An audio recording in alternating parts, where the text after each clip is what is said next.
L'any 2013 va ser designat l'any de les malalties rares i ultrarares. Les malalties considerades rares són aquelles que afecten a menys de 5 de cada 10.000 persones. Les ultrarares afecten a 1 de cada 10.000. Tot i això, existeixen, segons l'OMS, al voltant de 100.000 malalties d'aquest tipus que afectarien a un total del 7% de la població mundial. A l'estat espanyol es calcula que hi ha uns 3 milions de persones afectades per aquest tipus de malalties.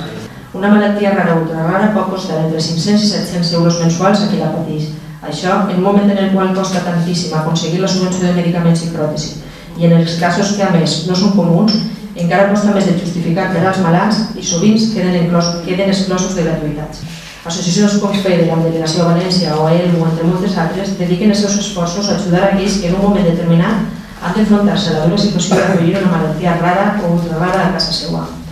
La tasca d'associacions d'aquest tipus, la de particulars com Víctor Serra i el seu equip del Camí Solidari, Toix de Vallada, que de manera desinteressada han recorregut la província de València en benefici de FEDER i de la investigació i tractament d'aquest tipus de malalties, o de Mònica Gómez, una toledana que per indicació a l'Hospital Clínic de Barcelona contacta amb persones que pateixen la seva malaltia o alguna del mateix grup per orientar-los i donar-los suport davant del cop que suposa assabentar-se i que a més participa en l'assaig clínic d'un fàrmac pal·liatiu, són exemples que els malalts i les seves famílies agraeixen profundament. Són exemples de que, de nou, són els ciutadans els que cobreixen les funcions que haurien d'assumir les administracions. És per això que proposem que el ple de l'Ajuntament acordi instar al Govern de la Generalitat perquè invertisca en investigació en matèria de diagnòstic i tractament de malalties rares i ultrarares. Instar al Govern de la Generalitat perquè doni suport a les associacions com FEDER i a ELMU perquè puguen portar a terme les seves actuacions de manera continuada. Demanar al Govern de l'Estat espanyol que invertisca en investigació en matèria de diagnòstic i tractament i que treballi perquè els drets dels afectats per malalties minoritàries no siguin vulnerats per les empreses farmacèutiques per qüestions econòmiques. Fixes si són necessàries actuacions com aquestes i mocions com aquestes que tan invisibles són que pese a que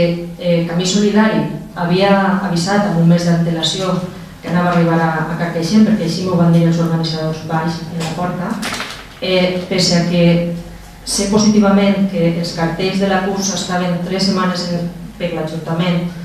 no s'han repartit per el poble i les famílies no han pogut assistir, les famílies dels afectats no han pogut assistir i els que ens hem enterat de rebot hem tingut aquesta sort, als regidors no se'ls va avisar. Fixen si són invisibles que pese a tractar de donar-los tota la publicitat, així no s'havia enterat ningú que aquest dia venia Víctor Cerdà, arribava Víctor Cerdà i el Camí Solidari a aquesta ciutat.